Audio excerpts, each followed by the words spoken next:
The United States has reached a once hard-to-imagine point in the COVID-19 pandemic. As of today, 600,000 Americans have been killed by the virus. It's a really sobering reminder here as we work to get life back to normal that a threat still remains, especially since millions of Americans say they absolutely will not get vaccinated. CBS 4's Karli Barnett is live in Hollywood with more on this. Karli?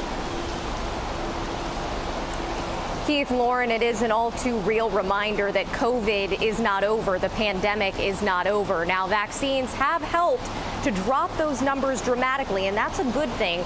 We spoke with Dr. Eileen Marty. She was actually at a conference of medical professionals at the Hard Rock Hotel.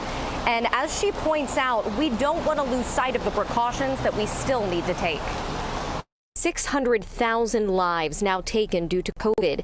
That's more than any other country. If you look on a population basis per 100,000, there is no other thing that has caused as many deaths per year as COVID. Not cancer, not heart disease, nowhere near influenza. Influenza is, a tenth of the cases deaths that we get, even in the worst years of flu, compared to COVID-19. Deaths were at their highest nationally in January, with more than 3,000 a day, as recorded by Johns Hopkins University. But the vaccine rollout helped to curb that. Since the beginning of June, those numbers are less than 500 a day, leading to restriction rollbacks across the country. But as Dr. Eileen Marty reminds everyone, it's getting vaccinated that is keeping people out of the hospital and preventing them from dying from the virus. That the letting down the guards is for people who are vaccinated, who have good, strong immunity to protect them. For all of those still hesitant to get vaccinated, Dr. Marty says this.